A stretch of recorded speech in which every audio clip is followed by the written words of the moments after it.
Salam alaikum, shalom aleichem, que la paix soit sur vous. Bienvenue, mesdames, dans ce 80e épisode du podcast Fini les dettes, votre rendez-vous hebdomadaire pour reprendre le contrôle de vos finances. Ici, nous parlons d'argent entre femmes, sans tabou ni langue de bois. Aujourd'hui, je vais te parler des erreurs les plus courantes qui ruinent tous tes efforts d'épargne. Mais avant d'aller plus loin, je me présente. Pour celles qui ne me connaissent pas encore, celles qui arrivent, bienvenue à vous. Je suis Malika de Riche, écrivaine, rentière et stratège budgétaire.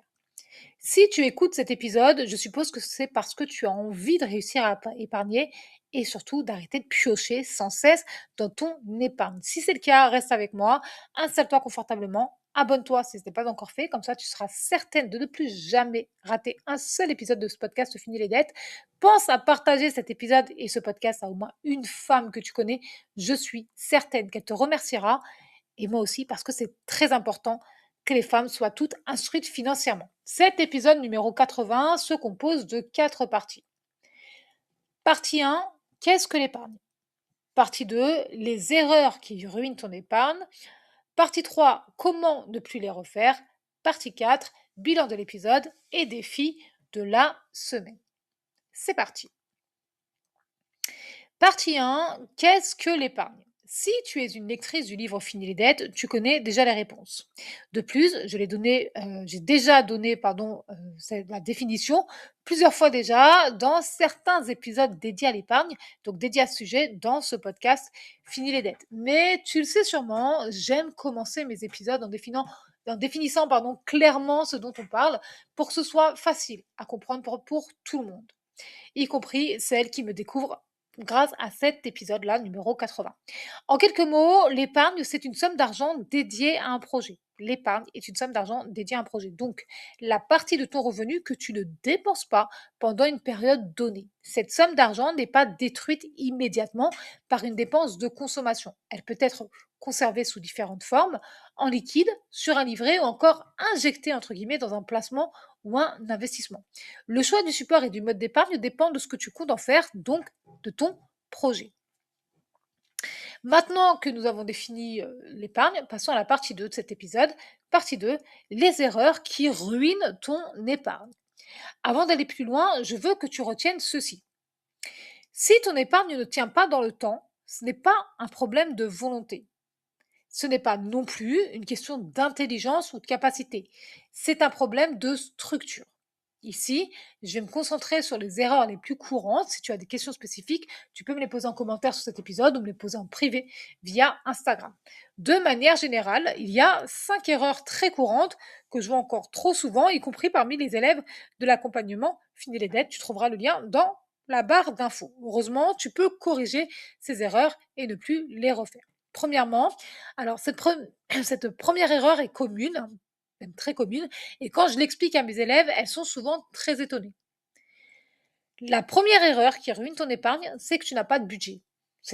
Tu as l'argent, mais tu n'as pas de budget. Ça signifie que tu n'as pas structuré tes finances dans un tableau en fonction de tes revenus et dépenses mensuelles, à date et montant réel, comme je t'apprends à le faire dans le livre Fini les dettes. Le lien est dans la barre d'infos. Résultat, tu épargnes à l'aveugle, sans aucune feuille de route ni ligne de conduite.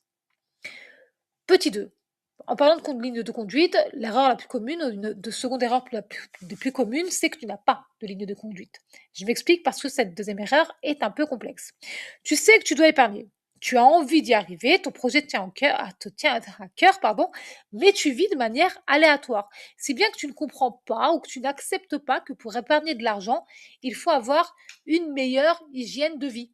En clair, arrêter ou diminuer l'alcool, le tabac, les drogues éventuellement, et toutes ces choses qui ne te font pas de bien, mais que tu achètes encore et encore, parfois au détriment de ta santé. Moi, je t'en parle dans mon livre Fini les dettes, moi, c'était les bougies. J'avais pas de thunes, enfin, j'étais très, très endettée. Je me ruinais en bougies jusqu'à ce que je comprenne que je ne pouvais pas construire de foyer confortable, cosy, safe, tant que je n'avais pas remboursé mes 12 000 euros de dette. Donc, j'ai arrêté de pratiquer la politique de l'autruche. J'ai arrêté d'acheter des bougies. J'ai aussi arrêté d'acheter toutes ces choses qui ne faisaient pas de bien à ma santé. Et je me suis concentrée sur mon remboursement de dette. Ça a été ça, ma ligne de conduite. Tout faire pour créer un lieu de vie agréable et sécurisé ou construire de bons souvenirs avec mon enfant. Tu vois, c'est un ensemble global. Donc, j'ai fait des choix en conséquence. Faire du sport pour ma santé physique et mentale, arrêter de vouloir faire plaisir à tout le monde parce que l'argent que je dépensais pour eux, je ne pouvais pas l'épargner pour mon avenir et plein d'autres choses encore. Tu vois, il faut mettre fin à tes mauvais automatismes en te donnant une ligne de conduite à suivre. Te dire dorénavant, c'est comme ça, je veux atteindre cet objectif-là et voici ce que je vais faire pour y arriver. Petit, croix, petit 3, pardon, tu crois que les before-after des réseaux sociaux, c'est la vraie vie. Mais en réalité, personne n'épargne 1000, 2000, 5000, 10 000 euros ou plus en 3 semaines. Personne ne peut faire ça. Sur les réseaux sociaux, la notion de temps n'est pas réelle. Elle n'existe pas. Tout va toujours très vite. Si bien que tu finis par croire que ça doit que ça doit aussi être le cas avec ton argent. Et forcément, ton cerveau te donne une info, mais la réalité te donne une autre. Mais une épargne solide se construit sur la durée, donc sur plusieurs mois, voire même sur plusieurs années. Ce n'est pas grave, c'est pas une erreur, ça ne signifie pas que tu es pauvre ou trop bête pour y arriver, c'est normal. Épargner sur le court, moyen, long terme est la réalité de tous les épargnants. On fait toutes comme ça. On épargne sur les courts, moyens et long terme. Donc pas sur 3 semaines, sur plus. Quatrième erreur, tu ne connais pas ta capacité d'épargne réelle. Si bien que tu épargnes souvent de grosses sommes en se disant que ce mois-ci, je vais faire attention, je vais réduire mes dépenses inutiles, je vais y arriver, mais très vite, tu manques d'argent. Tu es dans la confusion et tu pioches dans ton épargne. Et ça, tu le fais mois après mois, encore et encore. Tu dois connaître ta capacité d'épargne réelle. Cinquième erreur, tu crois devoir attendre la fin du mois pour pouvoir épargner. Gros classique des erreurs d'épargne.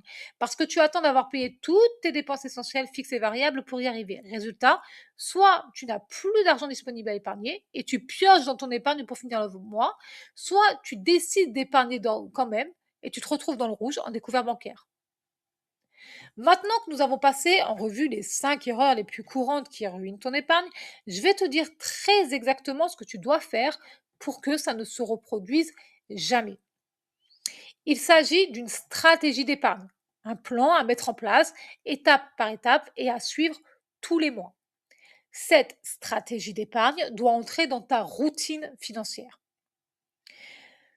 C'est parti. Petit 1, très important, fais ton budget mensuel. Fais-le. Enregistre tes données dans un tableau que tu trouveras dans le livre Fini les dettes.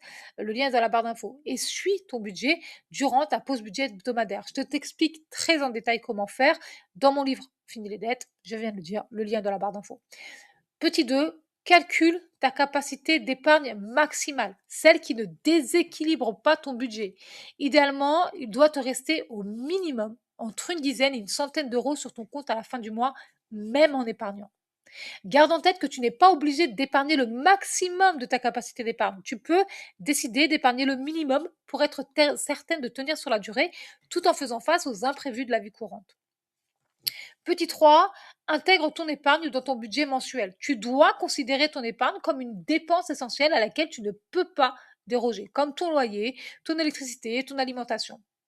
Petit 4, si ce n'est pas encore fait, définis ton objectif d'épargne. C'est comme ça que tu sauras combien de temps tu dois épargner. Par exemple, si tu souhaites acheter une voiture à 5 000 euros et que tu veux épargner 500 euros par mois sans jamais déstabiliser ton budget ni être dans le rouge, tu devras épargner cette somme pendant 10 mois. Tu vois, là, c'est beaucoup plus clair. Là, il y a une date butoir et c'est beaucoup moins angoissant parce que tu as coupé ton objectif en petits morceaux. Ça, le cerveau aime. Petit 5, crée ton suivi d'épargne, un visuel simple et qui te plaît pour rester motivé. Je sais que ça peut sembler enfantin ou un peu trop ludique pour les femmes sérieuses, mais honnêtement, tu dois garder à l'esprit qu'il y a en toi la petite toi. C'est ton souvenir, le souvenir de toi quand tu étais petite, eh bien, elle vit encore en toi, la petite de 6 ans, de 8 ans, de 15 ans, de 20 ans, de 30 ans, de 40 ans. J'essaie de me souvenir de la tranche d'âge des femmes qui me suivent. Voilà, eh bien l'enfant qui est la petite toi, eh bien, elle a besoin encore de s'amuser. Et c'est comme ça que l'adulte que tu es aujourd'hui peut avancer sur les projets. Donc, finalement, on n'est que des enfants qui ont grandi. Voilà. Passons maintenant à la partie 3 de ce 80e épisode déjà. Comment ne plus refaire ces erreurs. L'astuce qui coule de source à laquelle on ne pense hélas plus pour tenir sur la durée, c'est d'avoir un groupe d'épargne dans la vraie vie. Des copines à qui parler de ces projets autour d'un café, d'un verre pour se demander où on en est, comment ça avance, tout ça, tout ça. Je crois vraiment que ça manque cruellement et que ça contribue au fait que les femmes osent moins se lancer dans des projets que les hommes. Il faut normaliser l'épargne. Il faut normaliser l'investissement, les choix financiers audacieux comme les réfléchis et en parler à haute et intelligible voix dans la vraie vie. Entre femmes, sans tabou ni langue de bois. C'est pour ça que Fini les dettes existe, parce que c'est aussi ça, Fini les dettes. Fini les dettes, c'est un mouvement dans lequel les femmes se responsabilisent, se soutiennent et deviennent financièrement autonomes. Avec de bonnes alliées à tes côtés, tu restes motivé, tu prends confiance, tu doutes moins et vous pouvez même vous challenger entre vous si vous le souhaitez. La sororité est essentielle à chaque étape de vie. Je crois profondément au fait que nous devons vivre et agir comme des hommes. J'en ai un peu parlé dans l'épisode, le 79e épisode du podcast Fini les dettes, pas de pénis, pas de couronne. On doit vivre et agir comme des hommes. Personnellement, c'est ce que je fais depuis l'adolescence, que ça plaise ou pas. Les hommes se soutiennent entre eux, y compris dans les pires horreurs. Eh bien, les femmes doivent en faire autant, surtout concernant l'argent, parce que l'argent change tout. Savoir l'utiliser, l'épargner, l'investir, le faire fructifier, ça change la donne, ça te change littéralement la vie. Passons maintenant à la quatrième partie de cet épisode, partie 4, bilan de l'épisode et défi de la semaine. Dans ce 80e épisode du podcast Fini les dettes, tu as vu que la plupart des erreurs ne viennent pas d'un manque d'effort, mais d'un manque de cadre. Épargner sans budget, c'est avancer sans direction. Épargner sans ligne de conduite, c'est se saboter sans même s'en rendre compte. Je vais te donner un exemple très simple euh, d'épargne sans direction et sans ligne de conduite. Tu veux épargner, on va dire, 110 euros par mois. D'accord? Tu fumes. Le paquet de cigarettes, la dernière fois que j'ai vu le prix, c'était 10 euros par mois. Du coup, tu vas continuer d'acheter tes, je sais pas moi, on va dire, on va arrondir tes 10 paquets de cigarettes par mois. Du coup, en fait, tu dépenses 100 euros pour bousiller ta santé et te détendre si tu crois encore que la cigarette détend, alors que tu pourrais, en fait, avoir plus d'aisance dans ton mois, épargner 110 euros, être plus à l'aise financièrement dans ton mois et être en meilleure santé. Voilà, c'est ça, épargner sans ligne de conduite. Tu as un objectif qui nécessite de l'argent, mais tu bousilles ta santé si bien qu'il se peut que tu arrives à ton objectif, mais que tu sois en mauvaise santé. D'ailleurs, ça arrive beaucoup plus souvent qu'on ne le croit. L'autre erreur, c'est vouloir aller trop vite, vouloir aller trop vite, c'est se décourager. Tu vas foncer tête baissée, aller dans le mur. Savoir ça fait mal et ça sert à rien. Ne pas connaître ta capacité réelle d'épargne, c'est recommencer à zéro tous les mois parce que tu épargnes, tu retires, tu épargnes, tu retires. Et attendre la fin du mois pour épargner, ben, c'est souvent ne jamais le faire. L'épargne, c'est pas ce qu'il te reste. L'épargne, c'est ce que tu décides de garder. C'est vraiment très important de faire la différence. Je le répète, comme ça tu le notes dans ton carnet, l'épargne, c'est pas ce qu'il te reste comme argent. L'épargne, c'est ce que tu décides de garder. Et surtout, retiens bien ceci. Une épargne solide ne dépend pas de tes revenus. Une épargne solide dépend de ton organisation et de ta capacité à tenir sur la durée. Tu peux gagner peu et réussir à épargner. Tu peux aussi gagner beaucoup et ne rien construire. La différence se situe dans ton système. Passons maintenant au défi de la semaine. Cette semaine, je veux que tu fasses quelque chose de simple mais de décisif. Fais ton budget. Même s'il n'est pas parfait, même s'il est incomplet, tu mets noir sur blanc tes revenus et tes dépenses. Ensuite, tu regardes ce que tu peux réellement épargner sans te mettre en difficulté. Pas une estimation optimiste, une réalité. Pour rappel, pour savoir ce que tu peux épargner, tu dois prendre tes revenus moins tes dépenses. Là, ce qu'on appelle le reste à vivre, eh bien, c'est là que tu vois ce que tu peux épargner. À partir de là, tu prends une décision. Tu choisis ton montant d'épargne, celui que tu es capable de tenir tous les mois sans exception.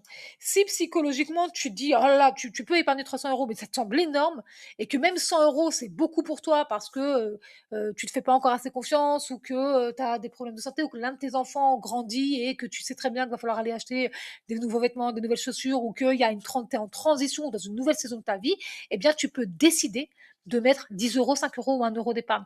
L'objectif, je le dirai jamais assez, c'est pas le montant, c'est l'habitude que tu vas prendre à épargner. Et même le plaisir que tu vas voir, que tu vas prendre à nourrir ton épargne. 1 euro, 1 euro, 1 euro, après tu te dire, mais je peux mettre plus, 5 euros, 10 euros. C'est vraiment psychologique, c'est ça, se responsabiliser, c'est choisir un montant, s'y tenir. Fais en sorte que cette somme parte en début de mois. pas à la fin. Tu la traites comme une charge fixe, au même titre que ton loyer, ton énergie, ton électricité. Enfin, tu définis un objectif clair, pas une envie vague, un projet précis avec un montant et un horizon. Par exemple, je veux partir en vacances au bord de la mer. Tac, tac, tac, petite recherche. Je sais que ça fait 212 euros. Je vais épargner cette somme. C'est ce qui va donner du sens à ton effort et ce qui va t'aider à tenir. Ce que je te propose finalement cette semaine, c'est pas du tout de tout changer, hein. C'est de poser des bases, c'est de poser les bases, des bases simples mais solides. Parce que tu ne construis pas une épargne en un mois, tu construis une épargne en changeant ta manière de gérer ton argent, jour après jour, mois après mois. Et ça, c'est une décision stratégique. Cet épisode numéro 80, c'est fou, on est déjà à la 80e semaine. Cet épisode numéro 80 est maintenant terminé. Pour aller plus loin, je t'invite à découvrir mon livre Fini les dettes. D'ailleurs, si tu l'as déjà acheté, tu peux l'offrir à l'une de tes meilleures copines, histoire qu'elle s'en sorte financièrement, elle aussi. Le lien est dans la barre d'infos.